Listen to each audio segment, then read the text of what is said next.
Desde la primera vez que vio un video viral de un youtuber abriendo una caja misteriosa, Diego sintió que esa era la llave para su propio éxito.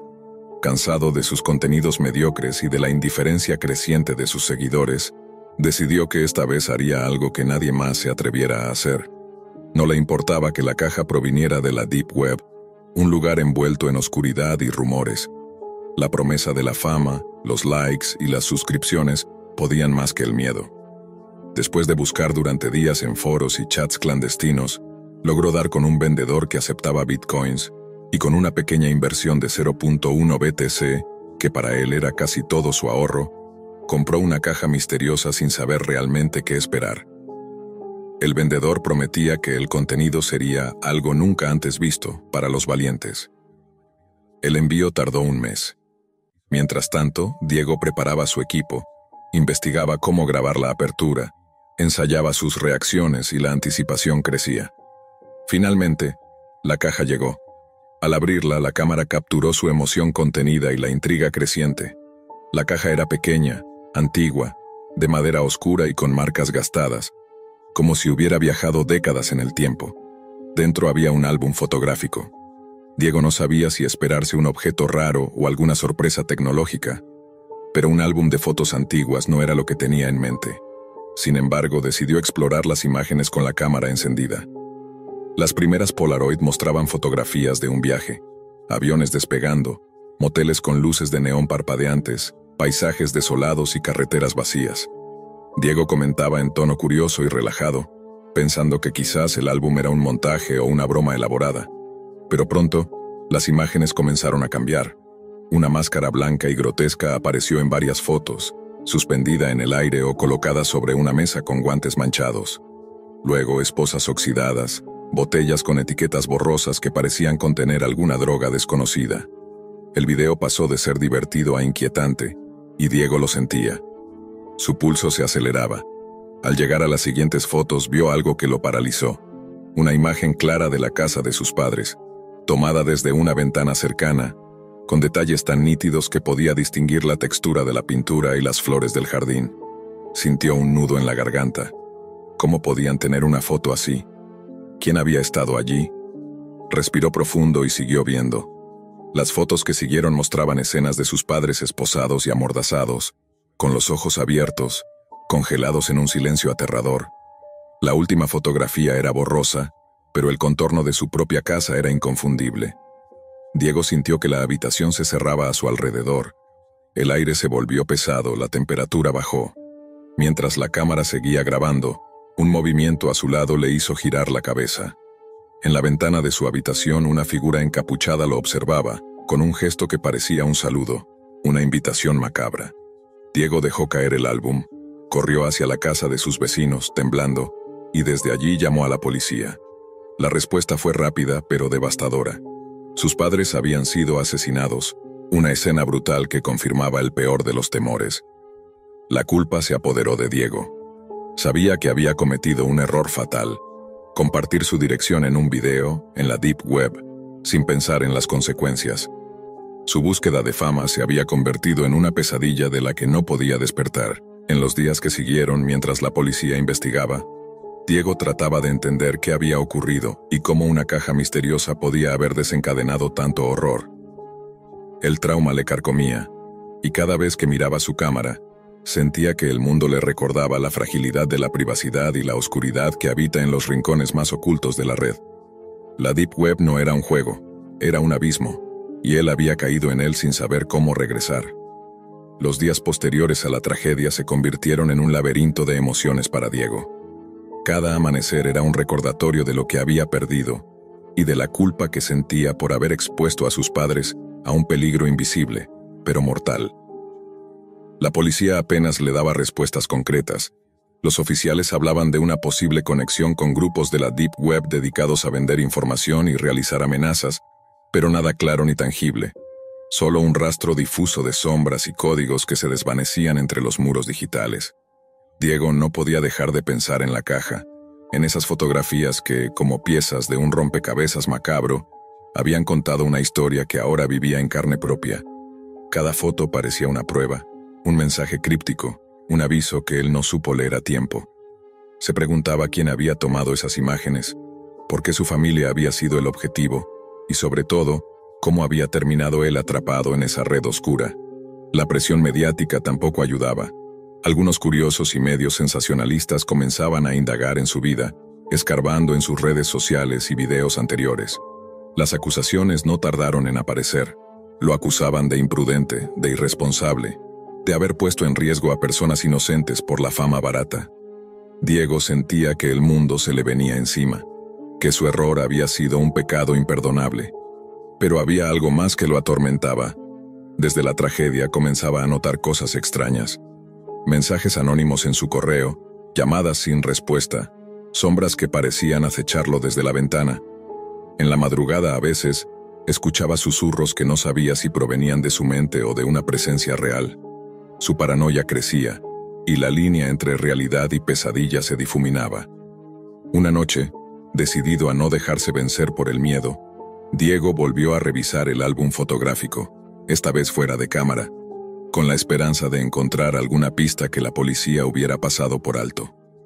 Mientras hojeaba las fotos, encontró algo que antes no había visto, un pequeño símbolo, grabado en una esquina de cada imagen, casi imperceptible, un círculo con líneas que parecían entrelazarse formando una especie de sello antiguo. Intrigado, comenzó a investigar ese símbolo en foros especializados y bibliotecas digitales. Descubrió que era el emblema de un grupo clandestino conocido por sus rituales y sus actos de control y venganza, un culto que operaba en la Deep Web y que utilizaba las imágenes como método de intimidación y marca de sus víctimas. La revelación aumentó su miedo, pero también encendió una chispa de determinación. No podía quedarse atrapado en la desesperación. Tenía que encontrar una manera de entender, de enfrentar esa oscuridad que había irrumpido en su vida. A medida que profundizaba en su investigación, Diego se topaba con testimonios de otras personas que habían sufrido situaciones similares. Historias de desapariciones, amenazas y desapariciones misteriosas relacionadas con cajas misteriosas y mensajes cifrados en la red oscura. Todo parecía conectar con la macabra experiencia que él había vivido. Pero la red no solo contenía peligros externos, también comenzaba a devorarlo desde adentro. Las noches sin dormir, la ansiedad constante y la culpa hicieron que su salud mental se deteriorara rápidamente. Empezó a tener pesadillas en las que las fotografías cobraban vida y las figuras encapuchadas lo acechaban. En sus sueños, la máscara blanca sonreía burlonamente y las esposas parecían atarlo sin posibilidad de escape. Intentó buscar ayuda, pero no podía hablar con nadie sin sentirse expuesto o incomprendido. La vergüenza y el miedo a ser juzgado lo mantenían en silencio. Sus videos desaparecieron, su canal quedó abandonado, y Diego se convirtió en un joven invisible, atrapado en un abismo de terror y culpa. Un día, mientras navegaba sin rumbo por la Deep Web en busca de respuestas, recibió un mensaje privado en un chat oscuro. No todo está perdido. Hay quienes pueden ayudarte, pero el precio será alto. Era una invitación a entrar en un juego, una apuesta con la oscuridad. La curiosidad y la desesperación se mezclaron en su mente. ¿Sería esta la oportunidad para cerrar el círculo y enfrentar el horror que lo perseguía, o un camino hacia una perdición aún mayor? La invitación era clara, pero peligrosa. Diego sabía que aceptar significaba adentrarse aún más en un mundo que lo había destruido, pero también sentía que era su única salida. Sin pensarlo demasiado, respondió al mensaje y recibió una dirección web oculta, un portal dentro de la Deep Web que prometía respuestas y quizás justicia. Al ingresar, encontró una plataforma sombría, donde un juego macabro se desarrollaba. Era una especie de prueba, un laberinto virtual que ponía a prueba su ingenio y valor. Cada desafío implicaba descubrir más detalles sobre el culto que había marcado a su familia, desentrañar pistas ocultas en las fotografías y en los mensajes que había recibido. Mientras avanzaba, la tensión aumentaba y la sensación de estar siendo observado se hacía más fuerte. La figura encapuchada que había visto en su ventana comenzó a aparecer en los desafíos, casi como un espectro que lo acechaba en cada paso. Sin embargo, Diego estaba decidido a llegar hasta el final, a encontrar una forma de romper la cadena de terror que lo había atrapado. En el último nivel, encontró un mensaje final grabado en video. Una voz distorsionada le explicó que la caja era un método de prueba y castigo. Su imprudencia al compartir información Había activado una cadena de eventos diseñada para eliminar a quienes osaran exponerse en ese mundo oscuro. La única forma de detener el ciclo era exponer la verdad, denunciar el culto y evitar que otros sufrieran el mismo destino. Diego decidió hacer público todo lo que sabía, aun a riesgo de su vida y privacidad. Subió un video, sin filtros ni ediciones, mostrando las fotografías, el símbolo del culto, y relatando su historia con cada detalle. El video se viralizó, causando revuelo y poniendo en alerta a las autoridades. Varias investigaciones se iniciaron, y algunos miembros del culto fueron arrestados. Sin embargo, el precio para Diego fue alto. A pesar de haber buscado justicia, las heridas emocionales y el trauma nunca desaparecieron. La pérdida de sus padres marcó su vida para siempre, y el mundo digital que alguna vez soñó conquistar se convirtió en un lugar de sombras y advertencias. Aprendió que la Deep Web no era un terreno para juegos ni búsquedas de fama, sino un abismo donde la curiosidad podía convertirse en condena. El canal de Diego quedó congelado en el tiempo, un recuerdo oscuro de la línea difusa entre la valentía y la imprudencia. Y mientras el sol se ocultaba cada día, una silueta encapuchada seguía observando desde la distancia, un recordatorio persistente de que algunas puertas, una vez abiertas, jamás pueden cerrarse del todo. Había una tarde gris y húmeda cuando Marcos salió del instituto con una mezcla de cansancio y ganas de desconectar. Enfiló hacia el cibercafé que solía frecuentar para revisar sus correos y mensajes cuando no tenía señal en su celular. Al entrar, la luz tenue y el olor a café molido fresco le resultaron familiares, pero algo captó su atención: una bolsa negra abandonada en una esquina del local. Sin pensarlo mucho, se acercó y la recogió. Dentro encontró una laptop algo vieja, con la pantalla cubierta de polvo, y un teléfono Android con la pantalla rota. Por un instante dudó, pero la curiosidad pudo más, y decidió sentarse en una mesa junto a la ventana para revisar qué contenían esos dispositivos. Encendió la laptop y esperó mientras el sistema arrancaba lentamente. Lo primero que notó fueron varias carpetas con nombres crípticos y una que destacaba: proyectos. Dentro había imágenes que parecían normales a primera vista. Fotos de una barbería local, un bosque cercano, calles vacías, y una captura de pantalla de un foro oscuro, en una página de la Deep Web. Marcos, que sabía lo básico de cómo navegar la Deep Web, sintió un escalofrío al ver la lista de números telefónicos que aparecían en la captura. No reconocía los números, pero el ambiente en la imagen le daba mala espina. Decidió que debía saber más. Navegó por la laptop y encontró un archivo de texto con fechas y direcciones, muchas coincidentes con las ubicaciones de las fotos.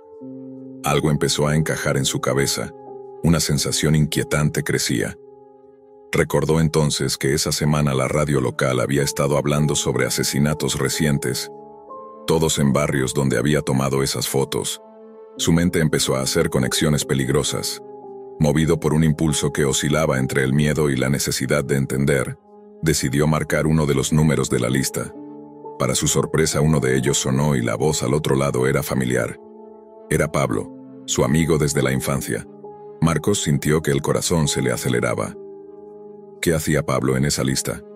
Marcó otro número y para su terror era el suyo propio. ¿Cómo había llegado su teléfono a ese lugar? ¿Quién estaba detrás de todo eso? Empezaba a temer que alguien estuviera vigilándolo. Al día siguiente volvió al café con la laptop guardada en la mochila buscando respuestas. Allí encontró a Pablo sentado, pero algo en su expresión le parecía distinto, más tenso. No pudieron conversar mucho antes de que un grupo de personas entrara abruptamente. Escucharon gritos y un ruido seco. Pablo cayó al suelo, víctima de un disparo que heló la sangre de Marcos. El café se llenó de caos y nadie pudo evitar la tragedia. Marcos sintió que todo se desmoronaba a su alrededor. Entre el tumulto, un vagabundo apareció de la nada, con una cámara antigua en mano. Lo apuntó directamente a Marcos y tomó una foto sin mediar palabra. Luego, con una voz rasposa, repitió una frase que Marcos no olvidaría: «Unas monedas, señor». El vagabundo desapareció tan rápido como había llegado, dejando tras de sí una sensación de amenaza palpable. Esa noche, cuando Marcos revisó la laptop, encontró algo nuevo: una foto de la puerta de su casa. Un mensaje emergía en la pantalla, simple pero aterrador: «Te estamos mirando». Su respiración se aceleró. La realidad se estaba distorsionando, y la laptop que parecía un objeto abandonado era, en realidad, una ventana hacia un mundo oscuro que lo había elegido como próximo objetivo. La línea entre lo digital y lo real se desdibujaba, y Marcos comprendió que estaba atrapado en una red invisible tejida por fuerzas que ni siquiera podía entender del todo. La Deep Web ya no era un misterio lejano, sino una amenaza tangible que lo acechaba, manipulando personas, lugares y destinos con un poder que desafiaba toda lógica. Los días siguientes fueron un torbellino para Marcos. Sentía que la mirada invisible que había descubierto en la laptop lo seguía a todas partes. Salir a la calle se convirtió en un acto de valentía. Cada sombra parecía ocultar un secreto. Cada rostro extraño podría ser un enemigo disfrazado. Intentó borrar todo lo que había en la laptop, pero cada vez que abría el dispositivo, encontraba nuevos archivos, nuevas imágenes, nuevas pistas que parecían añadirse solas. Era como si la laptop estuviera viva, alimentándose de su miedo. En una de esas imágenes apareció un callejón oscuro, con marcas de sangre apenas visibles sobre el pavimento. En otra, una foto borrosa mostraba una figura encapuchada observando una pantalla de computadora. Marcos comenzó a entender que no solo se trataba de un asesino en serie. Detrás de todo esto había un sistema, una red de personas y tecnología que operaba en las sombras de la Deep Web, capaz de influir en la realidad, orquestando asesinatos y manipulando vidas desde el anonimato. Decidió hablar con alguien de confianza, pero nadie le creyó. Para ellos era solo paranoia, una obsesión con historias de Internet que solo alimentaban su ansiedad. Ni siquiera su familia entendía por qué estaba tan alterado. Solo Pablo parecía ser el nexo con esa realidad hasta su trágica muerte, y ahora todo estaba en manos de esa laptop maldita. Marcos comenzó a investigar por su cuenta, rastreando la lista de números telefónicos que aparecían en los archivos. Algunos correspondían a lugares abandonados, otros a personas que, según los registros, ya no estaban vivas. Intentó encontrar un patrón, una lógica que explicara las elecciones del asesino o los operadores detrás de la red. Todo parecía arbitrario, pero la coincidencia de las ubicaciones con las noticias de asesinatos recientes era demasiado concreta para ignorarla. Una noche, al revisar un mensaje en la laptop, descubrió algo nuevo, un chat encriptado, donde alguien escribía en tiempo real sobre sus movimientos, sus acciones y pensamientos. Era como si estuvieran viendo todo lo que hacía, y además comentaban en voz baja burlándose de su impotencia. El terror se convirtió en paranoia total. Marcos sabía que no podía confiar en nadie, que estaba siendo observado las 24 horas del día, y que cada paso lo acercaba a un peligro mortal. Intentó cambiar de teléfono y de ubicación, pero cada intento era frustrado. La laptop parecía conectada con todo, incluso con los dispositivos más seguros. Era un agujero negro digital, capaz de atravesar cualquier barrera tecnológica. En su desesperación trató de deshacerse de ella, pero la laptop siempre regresaba a él, como si tuviera voluntad propia.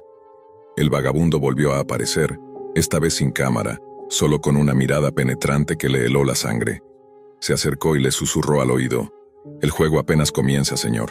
Luego se perdió en la oscuridad de la calle, dejando a Marcos con más preguntas que respuestas. La frontera entre lo físico y lo virtual se hacía cada vez más difusa. La Deep Web ya no era un concepto abstracto ni una curiosidad tecnológica. Era una cárcel invisible, un teatro macabro donde Marcos era el protagonista involuntario, un peón atrapado en una partida que no entendía pero de la que no podía escapar. La laptop no solo mostraba imágenes, también comenzaba a emitir sonidos, voces que susurraban en la noche, grabaciones con fragmentos de conversaciones que no tenían sentido, pero que llenaban su mente de inquietud. A cada momento, Marcos sentía que su vida normal se desvanecía, reemplazada por una pesadilla que se extendía más allá de la pantalla.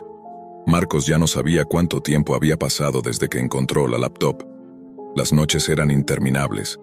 Los días se confundían con sombras y recuerdos distorsionados. La Deep Web no solo había entrado en su vida, la había invadido por completo, convirtiéndolo en un peón dentro de un juego sin reglas ni compasión. Una madrugada, al abrir la laptop por última vez, vio una nueva imagen que lo dejó paralizado. Una foto tomada desde el exterior, donde se veía a través de la ventana la silueta de alguien dentro de su casa, observándolo fijamente. Un mensaje simple apareció debajo. Ya estamos dentro. El teléfono sonó. Era una llamada sin voz, solo un susurro entrecortado. Marcos reconoció la voz del vagabundo, ahora clara y macabra. Unas monedas, señor, para pagar la deuda. Sabía que no había salida, que la red invisible que lo había atrapado no descansaría hasta cobrar su precio. Con las manos temblorosas, apagó la laptop y el teléfono, y cerró las cortinas. Pero en el reflejo del vidrio vio la figura del vagabundo sonriendo con una cámara en mano, listo para la siguiente foto. La última línea en la pantalla parpadeó. Tú eres el próximo proyecto. Marcos comprendió entonces que no había sido casualidad. La laptop era un portal, un vínculo oscuro que había elegido a sus víctimas y las había destruido desde adentro, manipulando destinos, borrando fronteras entre lo digital y lo real. Y ahora él era parte de esa cadena mortal. En ese momento, la puerta de su casa crujió lentamente, y una sombra cruzó el umbral. Marcos sabía que el juego había terminado, y que lo que fuera que estuviera al otro lado de la pantalla estaba allí para él. Había algo hipnótico en la luz tenue del monitor, algo que atrapaba la atención de Camila como si el mundo real dejara de importar una vez que la pantalla se encendía. Tenía solo 12 años cuando sintió por primera vez esa sed insaciable por saber más, por ir más allá de los límites normales de la navegación. Internet se le había quedado corto. Los videos, los juegos, incluso los tutoriales de hacking que tanto la fascinaban, le resultaban tibios. Necesitaba algo más crudo, más real. Fue en uno de esos foros de curiosos donde alguien mencionó la Deep Web. El verdadero Internet, decían. Allí, donde el contenido no está indexado, donde todo se oculta, donde se comercia con secretos, donde se mira sin ser visto. Camila, sin conocimientos reales de seguridad, descargó Tor una madrugada, convencida de que era lo más cerca que estaría de una película de espías. No había cortafuegos, no había VPN, no había siquiera sentido común. Solo una niña inteligente, curiosa y completamente expuesta. El foro se llamaba Friend Looking Glass, con una interfaz arcaica, casi abandonada. Las publicaciones eran fragmentadas, mensajes sueltos como murmullos digitales. Si te mira ya es tarde. Nunca respondas al primer mensaje. La cámara no necesita estar encendida para verte. Camila no entendía, pero algo en la estética del lugar le generaba una ansiedad rara, una que no quiso aceptar. No era miedo, aún no. Era solo una incomodidad suave como una brisa fría por la espalda. Siguió navegando, hasta que encontró un hilo sin título, sin autor, sin fecha. Al hacer clic, el navegador se congeló. Luego la pantalla parpadeó en negro. Apareció una ventana emergente en blanco con 2 palabras. Acércate más. Pensó que era un virus. Cerró todo. Intentó reiniciar. El cursor no se movía. Otra ventana emergente. Tu nuevo amigo te está mirando. Y entonces se activó la cámara. O eso creyó ver. Una pequeña luz verde brilló por menos de un segundo. Luego nada. Pero algo cambió en el ambiente. Como si su laptop ya no fuera solo suya. Como si una presencia nueva se hubiera instalado ahí dentro, observando, analizando, grabando. Al día siguiente, aún perturbada, encontró una carpeta nueva en su escritorio. Se llamaba Mirror. Dentro, cientos de imágenes en miniatura. Todas de ella. Algunas durmiendo, otras en la ducha. Y una, especialmente terrible, donde se veía a sí misma llorando completamente desnuda, en la oscuridad de su habitación, con el reflejo de la cámara visible en el espejo detrás de ella. No recordaba haber estado así. No recordaba esa noche. Gritó, lanzó la laptop al suelo, la apagó, la encendió. Volvía a aparecer la carpeta. La formateó entera, la apagó para siempre. Durante un año entero evitó cualquier dispositivo con cámara. Volvió a los libros, se alejó del mundo digital, se encerró, pero el tiempo pasó. Las heridas se escondieron bajo capas de rutina. A los 16, Camila había vuelto a ser una adolescente normal. Tenía novio, salía con amigos, usaba el celular como cualquier otro. A veces, en silencio, sentía una mirada invisible, pero lo atribuía a su paranoia infantil. Al fin y al cabo, había sido una etapa, hasta que volvió. Estaba en su cuarto con Julián, su novio. Era tarde. Hablaban, reían. El celular vibró. Un número desconocido, un mensaje. Déjame entrar. Ella no respondió. Miró a Julián. No quiso alarmarlo. Apagó el teléfono. 20 minutos después, otro mensaje. Estoy afuera. Y entonces, 3 golpes secos en la puerta principal de su casa. Julián se levantó. ¿Esperas a alguien? Camila negó con la cabeza, sin voz. Bajaron juntos. No había nadie. Solo el silencio de la noche. Intentó llamar a la policía. No entraba la llamada. Intentó mandar un mensaje a su madre. Nada. Julián tomó su celular para avisar a sus padres, pero su pantalla mostraba algo distinto. Un video de ellos en la habitación, filmado en tiempo real desde el ángulo de la cámara de su laptop. Pero la laptop estaba cerrada, apagada, guardada. ¿Qué es esto?, preguntó Julián. Camila temblaba, le arrebató el celular, cerró el video. Lo intentó explicar. Julián la miró confundido, como si no supiera si debía consolarla o salir corriendo. Al día siguiente, Camila recibió un paquete sin remitente. Una caja de cartón con cinta negra. Dentro, un solo objeto. Una cámara web antigua, rota, con su nombre grabado en la carcasa. Y una nota. Nunca dejaste de mirar. Ese mismo día comenzaron los problemas otra vez. Puertas que se abrían solas. Luces que parpadeaban. Ruidos en la noche. Cada intento de contacto con el exterior era nulo. Su teléfono funcionaba, pero nadie respondía. Las llamadas no quedaban registradas. Los mensajes jamás llegaban. Incluso las publicaciones en redes sociales desaparecían segundos después de ser enviadas.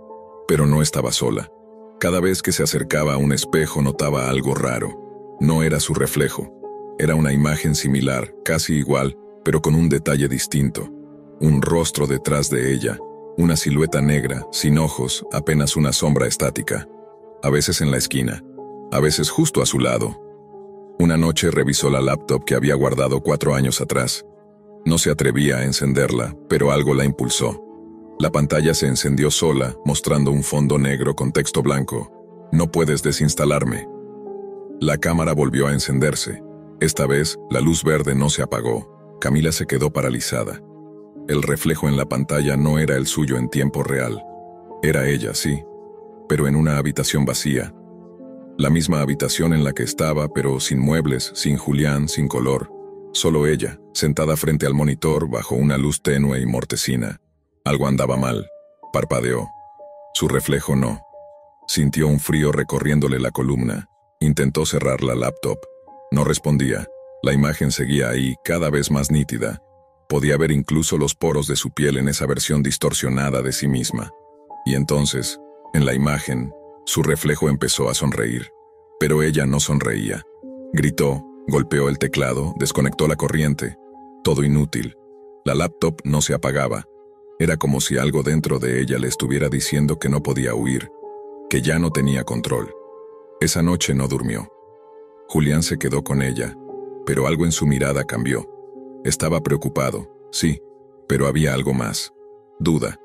Camila sintió que lo estaba perdiendo, que lo que estaba viviendo era tan inverosímil que la haría quedar como una loca. Intentó grabar lo que pasaba, pero cada vez que usaba su celular, la grabación mostraba solo estática, distorsión, o a ella misma, pero sola en la imagen. A la mañana siguiente, Julián se fue a su casa. Quedaron en verse más tarde. Camila decidió investigar. No podía quedarse de brazos cruzados. Usó una computadora vieja que aún conservaba en el armario, una sin cámara ni micrófono. Se conectó con datos móviles y volvió a buscar el foro. Friend Looking Glass. Para su sorpresa, aún existía. Mismo diseño, mismos hilos extraños. Pero esta vez, había un nuevo post fijado con su nombre como título. Al entrar, encontró un hilo con cientos de imágenes suyas, incluso actuales, con fechas y horas exactas, incluso de momentos que había vivido a solas. Fotos de ella en su baño, durmiendo, llorando, escribiendo en su diario, y al final del hilo, un video. No quiso verlo, pero se reprodujo solo. En el video estaba ella, la misma versión vacía y pálida de su reflejo falso, solo que ahora hablaba. Me dejaste entrar una vez, no puedes cerrarme la puerta otra vez. Estoy en ti. El video terminó con un parpadeo, y la pantalla quedó en negro. Camila lloraba en silencio. Algo la había marcado desde esa primera visita inocente a la Deep Web. Algo que no era humano. Algo que no necesitaba estar en su red Wi-Fi, ni en su sistema operativo, ni siquiera en su hardware. Era una presencia que vivía en los vacíos de su conciencia digital, alimentándose de su miedo, de su atención. Volvió a buscar ayuda, pero sus redes estaban vacías, sus contactos borrados, sus publicaciones antiguas eliminadas. Hasta sus fotos familiares habían desaparecido de la nube. Intentó hacer una videollamada a su madre, no contestaba. Alguien más lo hacía. Una figura inmóvil, en completa oscuridad, la miraba desde el otro lado de la pantalla. No decía nada, solo la observaba. Cada vez que hablaba con alguien, la conversación se distorsionaba, como si otra voz apenas perceptible susurrara debajo de la suya. Sus amigos comenzaron a distanciarse, incluso sus profesores parecían tratarla con recelo, como si supieran algo que ella no. Julián dejó de responder. Fue a su casa, pero él no la reconocía. La miró desde la ventana con una expresión de miedo. Dijo no llamarse Julián, que no la conocía, que se fuera. Volvió a casa confundida, sola, con las manos temblando. Entró a su cuarto y lo encontró completamente distinto. Los muebles cambiados, las paredes blancas, sin fotos, sin recuerdos. Solo la laptop encendida en el escritorio, la cámara activa.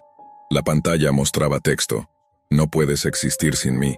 Entonces, detrás de ella, se escuchó el clic seco de una cámara tomando una foto. Se giró. No había nadie. Pero en su celular, recién encendido sin tocarlo, apareció una imagen nueva. Ella, de espaldas, frente a la laptop. Y al fondo, detrás de ella, una figura alargada, oscura, con una sonrisa amplia y sin ojos. Camila se quedó inmóvil. Sus pies parecían clavados al suelo. La imagen en su celular no mentía. Aunque girara la cabeza, aunque encendiera todas las luces, no había nada. Pero sabía que esa figura estaba allí. La presencia era real. No necesitaba cuerpo. Solo necesitaba atención. Y ella, por años, se la había dado. Corrió por la casa buscando desesperadamente una forma de escapar. Rompió el router, destruyó su laptop con un martillo, apagó el celular, sacó las baterías. Pero algo no desaparecía, la sensación de estar siendo observada desde adentro, no desde las cámaras, sino desde su propia mente. Fue entonces cuando lo entendió. No era un virus, ni un hacker, ni siquiera un ente digital.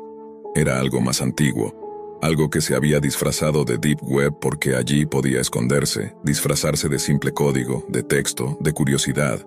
Un parásito psíquico que habitaba en la conexión entre mentes, no solo en la conexión a Internet. No bastaba con destruir los dispositivos. El recuerdo mismo lo alimentaba. Camila cayó en una especie de trance. Comenzó a olvidar cosas, nombres, fechas. Su propia voz le sonaba ajena. Al mirarse en el espejo no se reconocía. Comenzó a escribir notas para sí misma. Pegó papeles en la pared. No lo mires, no te conectes, no respondas. Pero cada mañana despertaba con todo ordenado, limpio, y un mensaje en el celular nuevo que aparecía sobre su mesa de noche. Gracias por dejarme ser tú. Con el paso de las semanas, los vecinos comenzaron a notar cosas extrañas. Camila ya no salía de casa. La veían asomarse a la ventana, sonreír sin razón. A veces, a la madrugada, se oía su voz desde la calle, hablando sola, como si alguien más estuviera con ella. Hasta que un día, simplemente desapareció. La casa quedó vacía, sin señales de lucha, todo en orden. Solo una laptop encendida, con una transmisión en vivo que nadie sabía de dónde se originaba. En ella, una joven sentada frente a una cámara, en silencio, con los ojos vacíos, mirando fijamente a la pantalla. De vez en cuando susurraba, ¿quieres verme más de cerca? Y debajo del video, un botón, entrar al chat. Nadie sabía quién había montado esa página, pero seguía en línea, esperando, porque la cámara simplemente nunca se apaga. No era la primera vez que Alex escuchaba hablar de la Deep Web. Sus compañeros en el colegio a menudo se burlaban de él por ser el ratón de biblioteca del grupo, siempre al tanto de las historias oscuras de Internet. Foros ocultos, transacciones de armas, videos de tortura disfrazados de arte performático. Pero lo que más le fascinaba eran los supuestos juegos secretos. Páginas con acertijos imposibles, retos de resistencia mental, decisiones sin retorno. Una noche, solo en su habitación con las persianas cerradas y el monitor iluminando su rostro, Alex instaló Tor. El proceso fue más fácil de lo que imaginó. No tardó mucho en encontrar los clásicos directorios de la Deep Web, llenos de enlaces con nombres crípticos, The Hidden Archive, Project Omega, Echo Mirror, y entre ellos uno titulado simplemente imageplay.onion. La página no tenía título ni bienvenida, solo un fondo blanco con una frase al centro. Elige una imagen para comenzar el juego. Abajo 4 imágenes. Un atardecer, una taza de café, un gato dormido y una máscara de teatro. Movido por la curiosidad, hizo clic en el gato. La página se recargó y apareció otro conjunto de imágenes. Un tren en movimiento, un cuaderno con dibujos, un mapa antiguo y una sombra proyectada sobre una pared. La dinámica se repetía, aparentemente aleatorio, sin instrucciones, sin sentido. Alex pensó que era solo un experimento psicológico, como esos juegos de personalidad que circulaban en Tumblr. Tras terminar su primera sesión, recibió un mensaje en pantalla. Gracias por jugar, vuelve cuando quieras. Volvió la noche siguiente, y la otra. El patrón era el mismo, pero las imágenes comenzaron a mutar lentamente. En su cuarta partida, una de las opciones era una fotografía de un parque que él reconocía bien, el de su infancia, donde solía jugar con su hermana. En la sexta sesión, una imagen lo desconcertó. Un dibujo infantil suyo, de un dinosaurio azul con fondo verde. Lo había hecho en tercer grado y jamás lo digitalizó. Intentó restarle importancia, autoconvenciéndose de que era una coincidencia. Pero las sesiones siguientes lo desarmaron. En la octava partida, apareció una foto suya de cuando tenía 10 años, en la piscina de su tía. En la novena, una captura de su habitación, desde un ángulo alto como si hubiera sido tomada esa misma noche. A la 10ª sesión no había vuelta atrás. Las 4 imágenes mostradas eran: 1. Él durmiendo. 2. Él usando su computadora. 3. Él en el baño, con la puerta entreabierta. 4. Una imagen borrosa de su calle, desde una cámara nocturna. El corazón le palpitaba con fuerza. Hizo clic al azar. La pantalla se volvió negra por unos segundos, y luego apareció un mensaje nuevo. Final del juego alcanzado. Debajo en rojo intenso una palabra: perdedor. Alex tragó saliva. Luego apareció una tabla que parecía una lista de puntuaciones, pero no había puntos. Solo nombres, edades y fechas de muerte. Deslizó con el ratón. Reconoció un par de nombres. Uno era el de un youtuber famoso que supuestamente había desaparecido sin dejar rastro hacía 2 años. Otro, el de un chico del foro Creep World, que hablaba obsesivamente sobre juegos ocultos. Al final de la lista encontró su nombre: Alex Ramírez, 17 años, fecha vacía, y justo debajo 3 líneas escritas en mayúsculas. Eres el siguiente. Escóndete. Corre. Apagó la computadora de inmediato. Pero el monitor no se apagó del todo. Durante una fracción de segundo juró ver su cara reflejada en la pantalla. Solo que no era un reflejo. Parpadeaba con un segundo de retraso. Pensó que estaba alucinando. Reinició todo. Desinstaló Tor. Borró caché, reinició el módem, nada cambió. Las siguientes noches, al cerrar los ojos, veía imágenes nuevas. No sueños, sino visiones. Imágenes que luego aparecían en su celular, aunque nunca las había tomado. Fotos suyas desde ángulos imposibles, siempre con baja resolución, como de una cámara de vigilancia escondida. Alguien, o algo, lo estaba observando. Las imágenes seguían llegando a su teléfono, a pesar de haber cambiado la contraseña, haber bloqueado todos los contactos y hasta haber restaurado el móvil a su configuración de fábrica. Alex empezó a desconfiar de todo. De su familia, de sus amigos, de las personas que pasaban cerca de su casa. Sentía que en cualquier momento alguien podría aparecer en su puerta, o que sus movimientos eran monitoreados sin descanso. Intentó buscar ayuda en foros anónimos, pero al contar su experiencia, los mensajes que recibía eran crípticos o directamente le aconsejaban desaparecer, borrar todo rastro y no mirar atrás. Algunos decían que él había sido marcado por el juego, y que la única salida era jugar otra vez, esperando que esta vez ganara, pero a un precio terrible. Alex no podía volver a la Deep Web. Tenía miedo, pero la curiosidad lo consumía. Una noche, tras semanas sin acceder, el teléfono vibró con una notificación que decía: juega o paga el precio. No había remitente ni app, solo esa alerta directa. Desesperado, con las manos temblorosas, volvió a abrir el navegador Tor y escribió la dirección que recordaba. La página estaba intacta. Con un frío helado volvió a ver las 4 imágenes y sin pensar eligió una. El juego no era ya un pasatiempo. Era una carrera contra el tiempo. Una pesadilla en la que cada elección podía ser su última. En la siguiente pantalla apareció un vídeo en directo. En él, Alex estaba atado en una habitación oscura.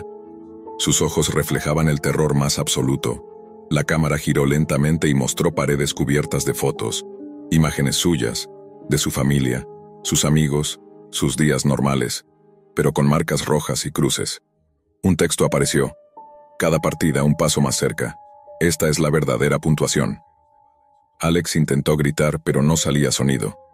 La conexión comenzó a parpadear y la última cosa que vio fue una imagen pixelada de su propio rostro, congelado en un grito silencioso.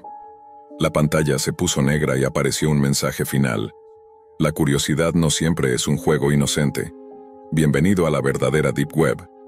Desde ese día nadie volvió a saber de Alex Ramírez, pero en los rincones más oscuros de la red, su nombre sigue apareciendo en la tabla, ahora con una fecha que nadie quiere leer. Y un nuevo jugador recibe el mensaje: eres el siguiente. En el tranquilo pueblo de Kingsfield, donde los días transcurrían con el ritmo predecible de la rutina y los crímenes graves eran apenas recuerdos de otras épocas, una serie de asesinatos sacudió la paz como una explosión bajo la superficie. 3 jóvenes fueron encontrados en condiciones que evocaban rituales oscuros, colgados cabeza abajo, sus gargantas cortadas con una precisión quirúrgica y sus cuerpos completamente drenados de sangre. No había huellas, ni signos de lucha, ni una sola gota fuera de lugar. Como si alguien, o algo, hubiera borrado su presencia de este mundo sin dejar testigo alguno. Las víctimas compartían algo más que una manera atroz de morir. Eran todos jugadores profesionales de League of Legends, integrantes del mismo clan competitivo conocido como Null 5, un equipo en ascenso que había causado revuelo en la escena de los sports por su estilo agresivo y sincronización impecable. El detective Henry Wexler fue asignado al caso. Hombre metódico, descreído de todo lo que no pudiera ser explicado con lógica y ciencia, Wexler arrastraba una vida gris, envuelto en los expedientes polvorientos del archivo policial. Pero este caso no se parecía a nada de lo que había enfrentado antes. La brutalidad, el simbolismo implícito en las muertes, la conexión digital entre las víctimas, todo apuntaba a un patrón que se resistía a ser desentrañado con los métodos convencionales. Las pistas lo llevaron a los únicos 2 miembros sobrevivientes del clan. Sarah Green, capitana del equipo, una joven fría, calculadora y de mente brillante, y Terry Wentworth, un jugador promedio cuya permanencia en el equipo parecía más un acto de caridad que una decisión táctica. Ambos afirmaron no saber nada. Fingían sorpresa, pero sus miradas estaban vacías, casi entrenadas para no revelar emociones. Durante los primeros interrogatorios, Wexler percibió que Terry titubeaba más de lo normal. Sudaba, evitaba el contacto visual y a menudo se quedaba en blanco como si algo lo estuviera interrumpiendo desde adentro. Días después, tras horas de presión, Terry rompió el silencio. Lo que reveló fue aún más perturbador que los propios asesinatos. Según su confesión, Sarah había accedido a la Deep Web a través del navegador Tor en busca de un servicio especial. Estaba convencida de que algunos miembros del equipo eran un obstáculo para el verdadero potencial del clan. El objetivo era simple: deshacerse de ellos para abrir espacio a nuevos talentos, mejores, más coordinados, más ruthless. Pero lo inquietante no era solo la frialdad del acto. Según Terry, Sarah no había contratado a un asesino humano. Todo comenzó, explicó él, con una cadena de mensajes en un foro oculto de la Deep Web, uno que requería múltiples capas de verificación y contraseñas. Allí, Sarah recibió un enlace privado con un símbolo incomprensible en el encabezado. Una figura humanoide con tentáculos en lugar de extremidades, con un rostro que parecía cambiar cada vez que lo mirabas. A través de ese chat, Sarah se comunicó con alguien, o algo, que solo se identificaba como nulo. No respondía con palabras normales, sino con fragmentos de código binario, iconos rotos, frases en idiomas muertos y, eventualmente, grabaciones distorsionadas donde se escuchaban voces de niños llorando, mezcladas con una especie de canto invertido. Wexler, aunque escéptico, decidió no descartar la confesión. Algo en la forma en que Terry hablaba, en el miedo tangible que emanaba de él, le hizo pensar que había más verdad en sus palabras de lo que él mismo quería admitir. Poco después, Sarah fue llevada a interrogatorio nuevamente. Se mostró tranquila al inicio, pero al momento de conectar una laptop con acceso restringido para mostrarle el presunto sitio que Terry describió, algo cambió. La pantalla se puso en negro, y una serie de comandos comenzaron a ejecutarse sin intervención humana.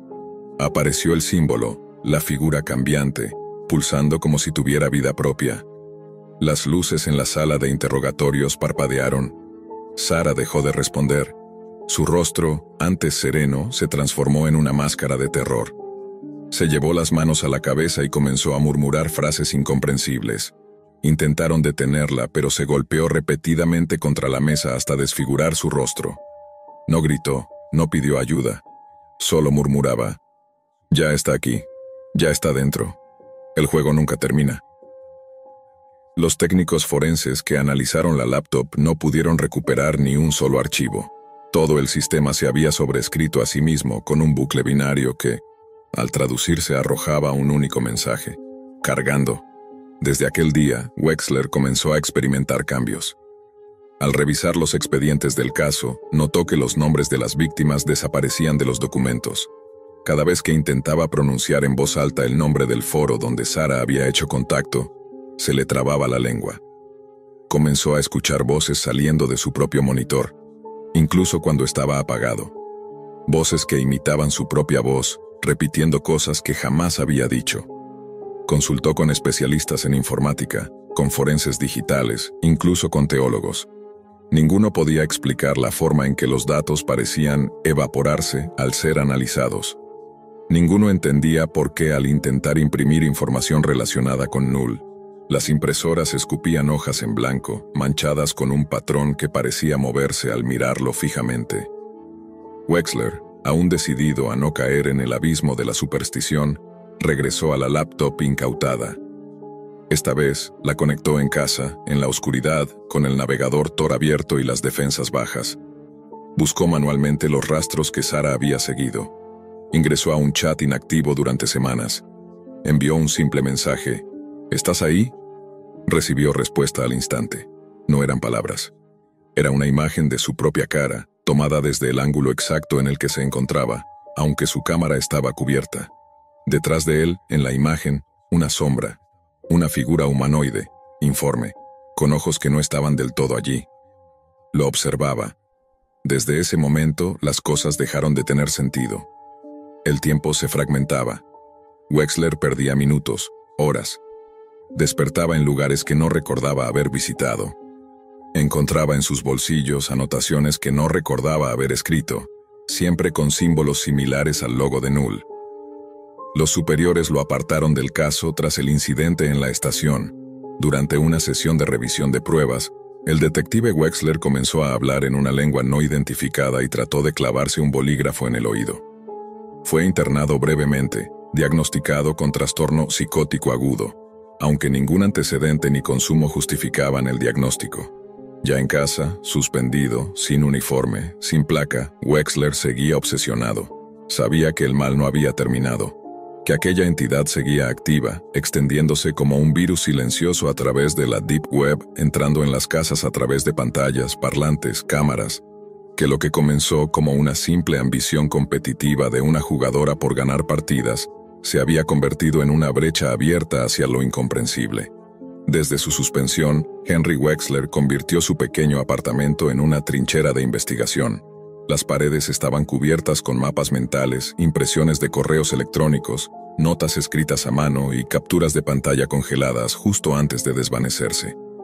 Todo apuntaba a un punto en común: el acceso a lo oculto, lo que él había empezado a llamar el plano Null. Los informes policiales lo habían descartado por inestabilidad mental, pero Wexler sabía que su mente estaba intacta, o al menos lo suficiente como para seguir conectando los hilos. Lo que le ocurría no era una alucinación.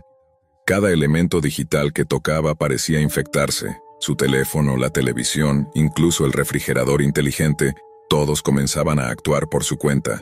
reproduciendo sonidos distorsionados o mostrando su reflejo con pequeños desajustes. Un ojo más hundido, una sonrisa que no recordaba haber hecho. Una noche el espejo del baño comenzó a empañarse, como si alguien respirara del otro lado. Wexler, lejos de entrar en pánico, se acercó. Con un dedo escribió una pregunta sobre el cristal. ¿Quién eres? No hubo respuesta directa. Pero en la laptop olvidada sobre la cama, el cursor comenzó a moverse solo. Letras aparecieron lentamente, como escritas por alguien que no entendía del todo el lenguaje humano.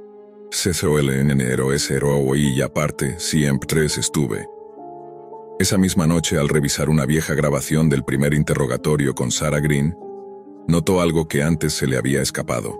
Durante exactamente 1,7 segundos, antes de colapsar, los ojos de Sarah se oscurecieron completamente. No solo sus pupilas, sino todo el globo ocular. Y al ralentizar el video cuadro por cuadro, Wexler vio algo que lo paralizó. En uno de los cuadros congelados, reflejado en el iris negro de Sarah, había un rostro. No era humano. Ni siquiera era simétrico. Una mezcla de fauces, múltiples mandíbulas y ojos disparejos. Como si alguien hubiera tomado pedazos de varias criaturas y los hubiera ensamblado sin preocuparse por la coherencia. Wexler dejó de dormir. Sus sueños eran reemplazados por estados de conciencia fragmentada, donde voces femeninas cantaban en lenguas muertas y dedos incorpóreos lo acariciaban por debajo de la piel. Empezó a sentirse invadido por algo que no era suyo. Pensamientos que no eran suyos. Frases como reclutamiento completo, el juego es el portal, sube al ranking de los no nacidos, se repetían en su cabeza sin razón aparente. Descubrió mediante una copia accidental de uno de los discos duros de evidencia un archivo oculto. Era un registro de texto aparentemente cifrado, pero al reorganizar las líneas como código hexadecimal, apareció un mensaje dirigido a Sarah. Si deseas liberar el potencial de tu equipo, no pienses en ellos como personas. Piénsalos como unidades de energía. El sacrificio no es muerte, es evolución. Juega hasta el final. El archivo estaba firmado por un usuario llamado Entropy-666.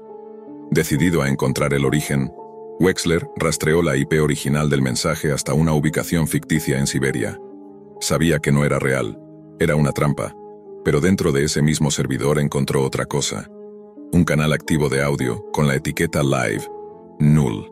La transmisión era sutil, apenas audible pero constante. Al amplificarla, descubrió un zumbido repetitivo interrumpido cada tanto por una palabra dicha al revés. Join us, submit, respawn. Era como si Null usara terminología de videojuegos para enmascarar su verdadera naturaleza.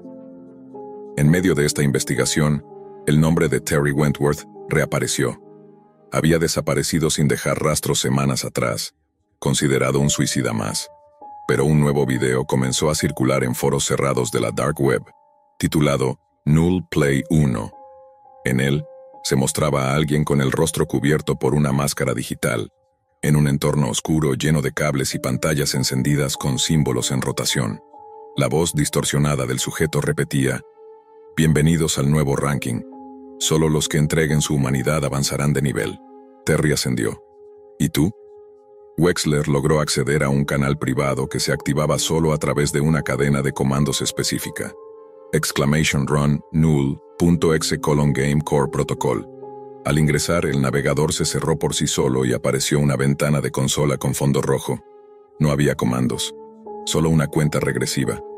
59-59, 59-58. Durante los minutos que siguieron, no pudo moverse del escritorio. Sentía el cuerpo atrapado. Escuchaba su propia voz saliendo de los parlantes, diciendo frases que él no recordaba haber dicho jamás. Cuando el contador llegó a 0, el sistema ejecutó un comando final. Entidad reiniciada, puerta abierta, juego en marcha. Al instante, todas las luces de su apartamento se apagaron. La pantalla brilló intensamente mostrando una sola frase: «Te veo, Henry». Wexler no recordaba haberse dormido, pero cuando despertó el reloj marcaba las 4:44 de la mañana.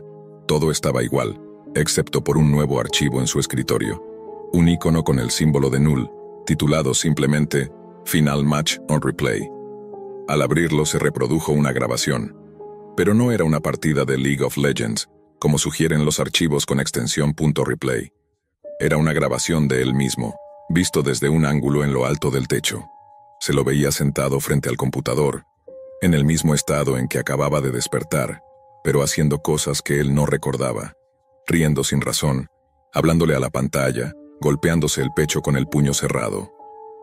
Luego, en el video, su cuerpo se levantaba y comenzaba a hablar en un idioma incomprensible, mientras detrás de él, la figura aparecía de nuevo, más clara esta vez. Tenía forma, pero no simetría. Era como un concepto animado, una entidad que parecía existir en varios planos al mismo tiempo. La grabación terminaba abruptamente con un mensaje insertado en pantalla. Estás jugando, si no abandonas, otros morirán. Wexler supo entonces que su rol ya no era el de un investigador. Se había convertido en una pieza del juego, como lo fue Terry, como lo fue Sarah, como lo fueron los demás miembros del clan. Todos fueron parte de una partida oculta que se desarrollaba detrás de las interfaces de LOL, los foros, los streams, un metajuego sobrenatural que usaba la infraestructura del juego más popular del mundo, como trampolín para filtrar una presencia que no solo deseaba observar, quería participar. En un último intento de romper con el ciclo, Wexler viajó hasta la casa donde todo había comenzado, el antiguo sótano de Sarah Green, ahora clausurado. Había descubierto que aquel era el sitio donde ella realizó la primera conexión con Null. El lugar seguía intacto, un sótano oscuro, con paredes cubiertas por garabatos de lenguaje rúnico y una mesa de altar improvisada con figuras impresas en 3D de campeones del juego, todos cubiertos por una sustancia negra similar al petróleo. Encendió su laptop y se conectó a la red. Ya no era necesario Tor ni proxies. Null se había filtrado a la red superficial. Bastó con entrar a un canal de Discord abandonado. El mensaje apareció al instante. Bienvenido de nuevo, invocador. ¿Listo para el último enfrentamiento? Aceptó. No por valor, sino porque ya no tenía opción. Lo que siguió fue una sesión de tortura psicológica. La pantalla se dividió en 5 ventanas mostrando en vivo a 5 personas. Jóvenes, cada uno sentado frente a un computador, con los ojos vidriosos, jugando como si estuvieran en trance. Wexler no conocía a ninguno, pero los reconoció por los nombres de usuario. Eran los nuevos integrantes del clan. Null 5 había sido restaurado. El ciclo continuaba. Una voz, distorsionada como si viniera de dentro de su cráneo, le dijo: uno muere, tú eliges cuál, o tú tomas su lugar. Y entonces entendió. El juego no era digital, era ritual. Cada partida ganada alimentaba a Null. Cada victoria requería una pérdida humana. Las derrotas eran solo para despistar. Los sacrificios eran reales. Las muertes simbólicas también eran físicas. Un mecanismo antiguo, disfrazado de competitividad moderna. Wexler gritó, lloró, suplicó, pero al final presionó la tecla Enter. La pantalla se apagó. Semanas después, una noticia circuló por los foros de gaming. El regreso meteórico de Null 5 con 5 nuevos jugadores prodigio, ganando partidas con una coordinación sobrenatural. Nadie sabía de dónde habían salido, pero sus nombres eran nuevos, imposibles de rastrear. Su logo, un ojo sangrante rodeado de tentáculos pixelados. Wexler jamás volvió a aparecer. Su departamento quedó vacío, sin rastros, sin computadoras, sin carpetas. Solo una nota en el refrigerador, escrita con su caligrafía. Jugar fue mi error. Advertir mi castigo. Ahora solo soy otro nivel que nadie debe superar. Desde entonces, algunos jugadores afirman que, durante partidas nocturnas, han visto por una fracción de segundo a un espectador extraño entre los iconos de sus equipos. Su nombre, Entropy-666. Siempre silencioso, siempre presente.